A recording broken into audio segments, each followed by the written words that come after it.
Mesdames, Messieurs, bienvenue sur le débriefing des experts à partir de Brazzaville au Congo. Nous sommes toujours bien sûr dans le cadre du scrutin présidentiel du 20 mars prochain. Une édition du débriefing des experts où nous allons revenir sur la situation de l'éducation et de la formation professionnelle dans ce pays. En début de soirée, vous avez pu voir ce débat qui était animé par Babilas Botton avec ses invités. Seconde partie qui va être consacrée au portrait du candidat Okombi Salissa. Et enfin, on va s'intéresser à la gestion des ressources pétrolières au Congo-Brazzaville. Nous sommes avec 4 invités. Nous sommes avec Alphonse Dongo, est toujours là, journaliste, Jeune Afrique Économie. Bienvenue sur le plateau. Merci Thierry. Nous sommes avec M. Hyacinthe Defundou, qui est enseignant-chercheur à l'université Marie-Ngouabi. Bienvenue. Merci. Nous sommes avec Gilles Ondongo, chroniqueur politique. Bienvenue Gilles. Merci.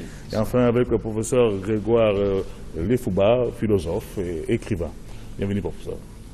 Merci. Voilà monsieur, on va donc commencer très rapidement par cette thématique, l'éducation, c'était un débat tout à l'heure. Mais de manière globale, Babilas Botton recevait 4 invités. Madame Arlette Soudan Nono qui représentait le candidat Denis Sassou Nguesso. Il y avait Dr Kitsoro Kinzunza, représentant de la candidate Claudine Munari. Christian Epouma, acteur de la société civile, mais qui est président des associations des parents d'élèves et étudiants du Congo. Il y avait M. Hugues Arsène Duka, qui représentait le candidat Joseph Kinyumbi Kiabungo. Et de manière globale, les différents panélistes ont trouvé qu'il y avait un problème au niveau de l'éducation dans ce pays. Alphonse Dongo, l'éducation, selon vous, comment ce secteur se porte au Congo? J'ai entendu quelqu'un dire tout à l'heure sur le plateau que le secteur était convalescent. Peut-être oui, parce qu'il y a eu des nouvelles écoles comme le lycée d'excellence de Mbunda ou bien le lycée scientifique. Mais, à mon humble avis, je crois savoir que le secteur est en agonie. Si l'on s'en tient au résultat, la qualité de l'enseignement et tout ce qui va avec, je suis enclin à dire que le secteur est en agonie. Le secteur est en agonie. Est-ce que c'est votre avis aussi, Monsieur Defundou? Moi, je dirais que le secteur est malade. Pourquoi est-ce qu'il est malade? Pour se rendre compte qu'il est malade, il faut voir quelle est son efficacité interne. Et puis, il faut aussi voir quels sont les types de produits que ce système met sur le marché du travail. En termes d'efficacité interne, on se rend compte que le taux de rétention, c'est-à-dire des gens qui réussissent au niveau du secteur primaire, par exemple, il est de l'ordre de 75%. Alors que le taux d'accès à l'enseignement est de 112%. Donc vous vous rendez compte, il y a à peu près 25% des gens qui sortent du système primaire sans avoir le diplôme, le CEP, qui n'arrive pas au niveau du collège. On peut faire la même analyse au niveau de tous les autres sous-secteurs. Maintenant, en ce qui concerne l'offre, les produits qui sont mis sur le marché du travail, on se rend compte que ces produits-là ne répondent pas aux besoins du marché. C'est tout cela qui m'amène à dire que le secteur est malade, pour aborder parler selon les médecins. Mais professeur Lefouba, excusez-moi, on a quand même investi 300 milliards de francs au cours d'une année spéciale. Le gouvernement, c'était censé résoudre ce genre de problème. Non, je crois que le problème de l'éducation ne doit pas être vu simplement en termes d'argent destiné à l'éducation nationale. Le grand problème, mon collègue a parlé de l'éducation qui était malade. Effectivement, nous savons que dans tous les pays du monde, l'éducation, c'est le règne des meilleurs originellement. Et le concours d'agrégation en France, le concours de l'école normale, c'est les meilleurs qui doivent aller. Depuis 1971, nous avons connu un goulot d'étranglement. On envoyait à l'enseignement ceux qui avaient échoué à l'université. Déjà, c'est vrai que c'est pour... Comment est-ce possible ça? C'est possible parce qu'il y avait un problème en 1971, parce que c'est comme la maladie, il faut l'histoire de la maladie avant que le médecin ne vous soigne. On ne peut pas. Souvent, le médecin demande, est-ce que vous avez souvent souffert des maux de tête? pour avoir l'histoire de la maladie. Le problème de l'éducation dans notre pays, c'est depuis les années 70. Depuis les années 70, à partir du moment où on a commencé à envoyer dans l'enseignement ce qui n'était pas les mieux méritants, ce problème a commencé à se poser. Maintenant, quand vous parlez de l'argent, c'est vrai que ça fait rêver. Le grand problème, quelle que soit la qualité de l'enseignant, vous ne pouvez pas produire dans une classe qui était destinée initialement pour 30 élèves, quand vous avez 150. Donc, on jette l'anathème sur l'enseignement. Moi, je crois que c'est le seul secteur en Afrique, et d'ailleurs au Congo précisément, avec la santé, où les gens se lèvent le matin pour aller travailler. Et on peut le vérifier physiquement. Mais les conditions de travail, vous allez dire, puisque vous l'avez dit tout à l'heure avant que vous ne passiez, souvent c'est là où vous avez raison, on fait des grèves, c'est votre collègue Bouton, on fait des grèves pour relever les salaires. Mais on serait mieux inspiré à faire grève pour les conditions de travail. Alors, Gilles Ondongo, quand on parle de conditions de travail, Madame Mounari, excusez-moi, Madame Alex Soudan Nouno, qui représentait Denis Sassou Nguesso, elle estime qu'il y a beaucoup de choses qui ont été faites. Il y a plus de 3000 salles de classe qui ont été construites tout au long du parcours de M. Denis Sassou Nguesso à la tête de l'État. Ils sont en train de construire actuellement le campus de l'université Marien Ngouabi. Enfin, on est en train d'agrandir le campus. On est en train de construire toute une université à Kintélé. Pour elle, il y a des infrastructures qui existent. Bon, pour le problème de l'éducation, j'ai suivi tout à l'heure, madame, les collègues, en fait, les invités qui étaient sur ce plateau. Mais elle a dit que l'éducation, c'est le socle du développement. J'en conviens. Mais le problème de l'éducation au Congo, il faut le regarder au niveau de la base. Parce que nous avons l'impression que le gouvernement, malgré une volonté affichée, affirmée de construire des infrastructures, mais elle commence par la charpente. Or, réformer le système éducatif congolais, tout le monde l'admet, convient que l'école congolaise est malade. L'école congolaise est en faillite. L'école congolaise est en difficulté. Je vais prendre un exemple simple. Vous avez une ville comme Brazzaville. Nous n'avions, pour prendre cet exemple, sur la majorité comment on appelle cela, des écoles, nous n'avons que 3 lycées techniques. Le lycée du 1er mai, le lycée la 5 février et le lycée LAC. 3 lycées techniques. Alors que nous clamons haut et fort que nous voulons aller à l'émergence. Tout à l'heure, le professeur Lefouba parlait du problème des conditions de travail des enseignants. Aujourd'hui, il y a un véritable problème des conditions de travail des enseignants. Il y a un phénomène qui s'observe ici au Congo, c'est ce que moi j'appelle la migration des enseignants vers les secteurs qui portent.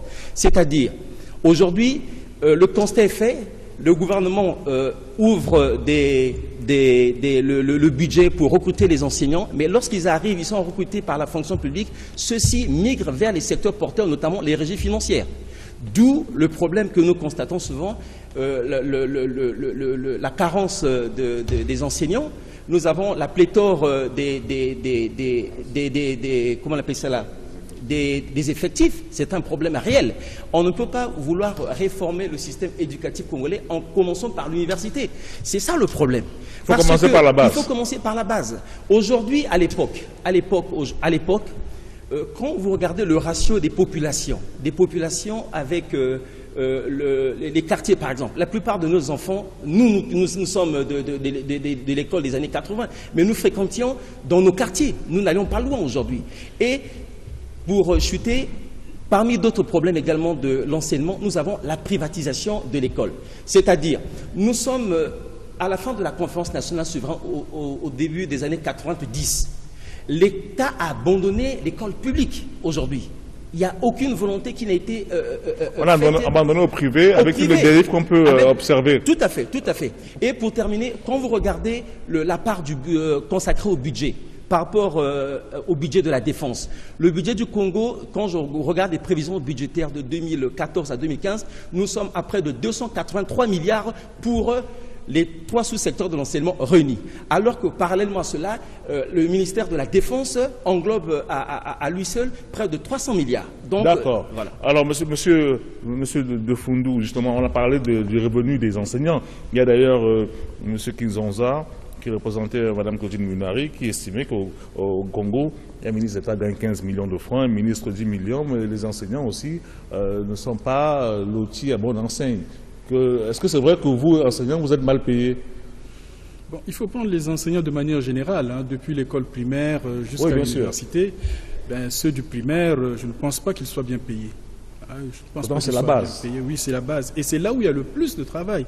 Nous qui sommes à l'université, on se rend compte que le travail a été escamoté au niveau du primaire, au niveau du secondaire, et donc les étudiants, les élèves viennent avec des lacunes.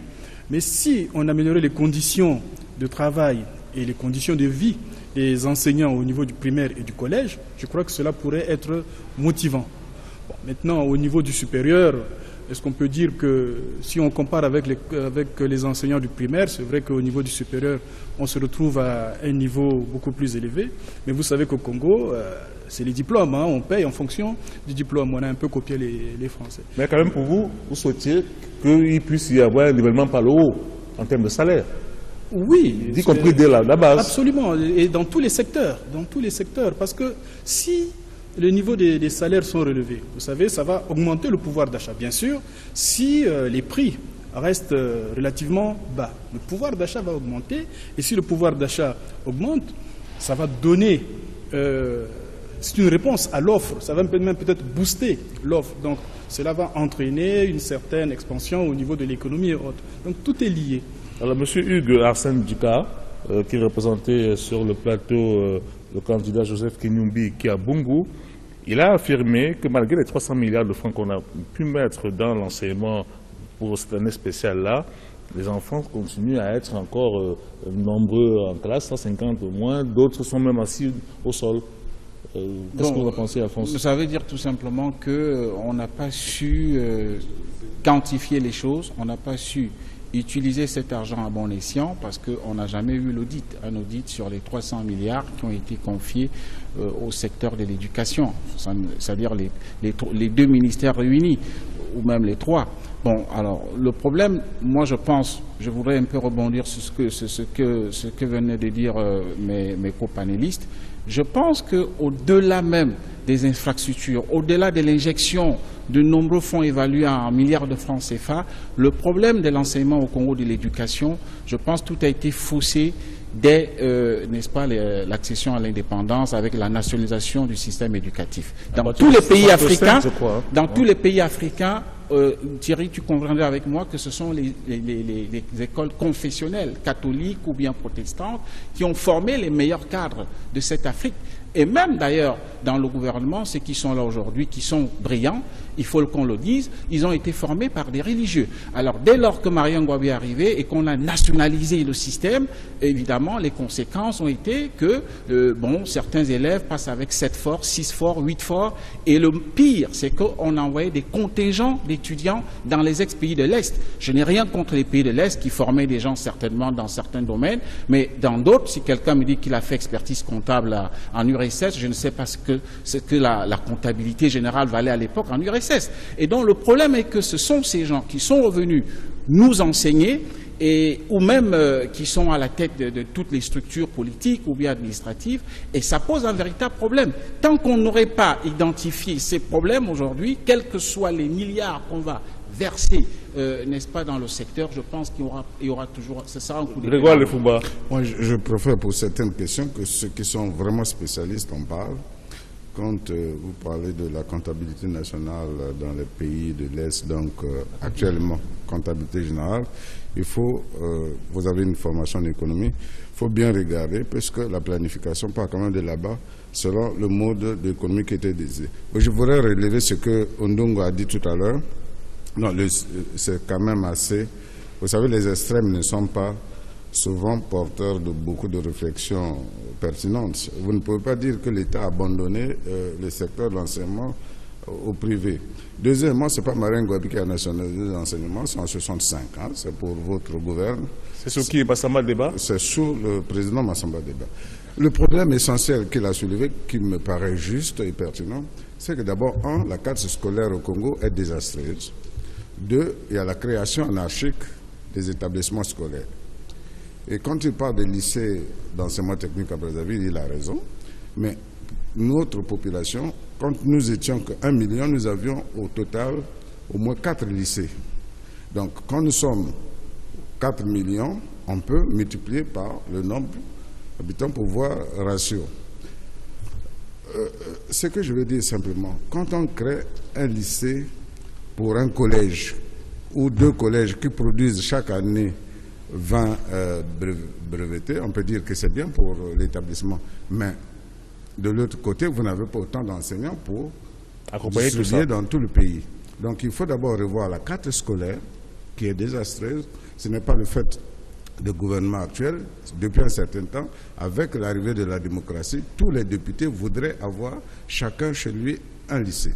De 3, ce qu'il a dit le professeur Defounioux, il a raison. En 64 précisément, nous étions déjà à 4 ans de l'indépendance. Les jeunes gens qui avaient 25 ans fouillaient la douane pour aller dans l'enseignement. Donc, quand il parle de relever les salaires, parce qu'à l'époque, dans les années 65, 64... Il y avait des bons salaires dans l'enseignement. Il y avait des bons salaires. Je connais un frère qui a quitté les douanes. Aujourd'hui, il est impossible. Même le dernier qui a eu le brevet avec une moyenne rachetée, comme dit le jeune collègue tout à l'heure, voudrait aller à la douane. Et vous avez vu, il y a une vocation tardive. Quand vous voyez la liste des députés ou tous viennent des secteurs de ces secteurs financiers.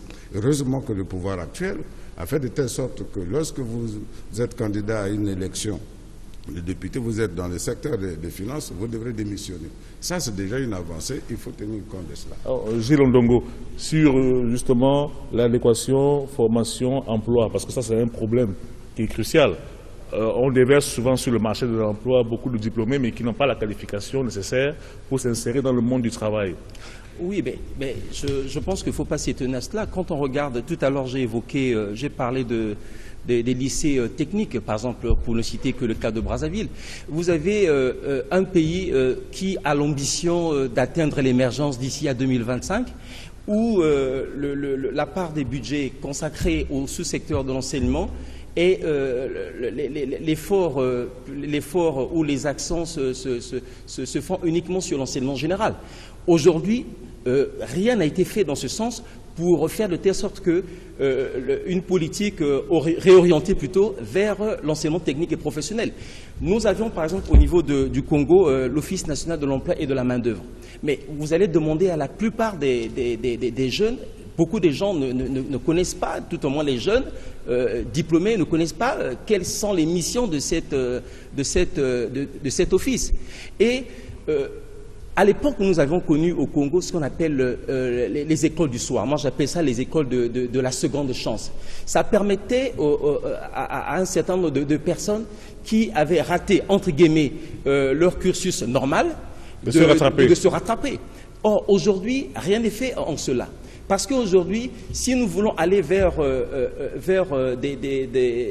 pousser les jeunes vers les métiers porteurs, il faut mettre un accent sur la formation professionnelle. Nous avions un pays en face de la RDC où vous allez regarder aujourd'hui, la plupart des jeunes, il y a beaucoup d'écoles de métiers, il y a beaucoup d'écoles de formation professionnelle, ce qui n'est pas le cas dans notre pays. Aujourd'hui, je l'ai toujours dit, il y a un danger que court le pays parce que nous allons vers la fonctionnalisation des emplois au Congo. Et c'est là le grand danger. Il nous reste une minute, professeur Defondou, sur justement l'adéquation emploi-formation. Qu'est-ce qu'on peut faire? Oui, je voudrais d'abord revenir un petit peu en arrière parce qu'on a tendance... Il nous reste une minute, hein. Allez-y. Bon, on a tendance à dire qu'on n'a fait que reproduire le système depuis l'indépendance. Mais il ne faut pas oublier qu'au sortir de l'indépendance, il y avait beaucoup plus d'emplois au niveau du secteur tertiaire qu'au niveau du secondaire. Hein. Mais par la suite, ceux qui sont venus par la suite n'ont pas eu l'intelligence de faire de telle sorte qu'on puisse améliorer le système secondaire, hein, le secteur secondaire. En ce qui concerne l'adéquation formation-emploi, je crois que ces deux notions doivent être prises en partant de la situation actuelle et on se projette sur l'avenir. Quand on regarde la situation actuelle, on se rend bien compte que les produits qui sortent du système scolaire du système d'éducation n'arrive pas à satisfaire les besoins des entreprises. Non seulement cela, et même pour le futur, qu'est-ce que les gens se disent, les dirigeants, qu'est-ce que les dirigeants se disent par rapport à la nécessité de restructurer ce système éducatif pour que ce système éducatif puisse être en adéquation avec le secteur de la production. Ça veut dire quoi? Ça veut dire qu'on a une certaine idée sur ce que devrait être le secteur productif. Mais maintenant, quand je regarde au-delà des discours et autres, je n'ai pas vraiment l'impression qu'on ait des idées claires et précises sur ce que devrait être le Congo de demain. On parle d'émergence, mais ça c'est un mot que tous les pays africains utilisent. Hein. Tous les pays africains se disent. Mais il y a quelque chose d'intéressant, si vous permettez. Il y a l'agenda.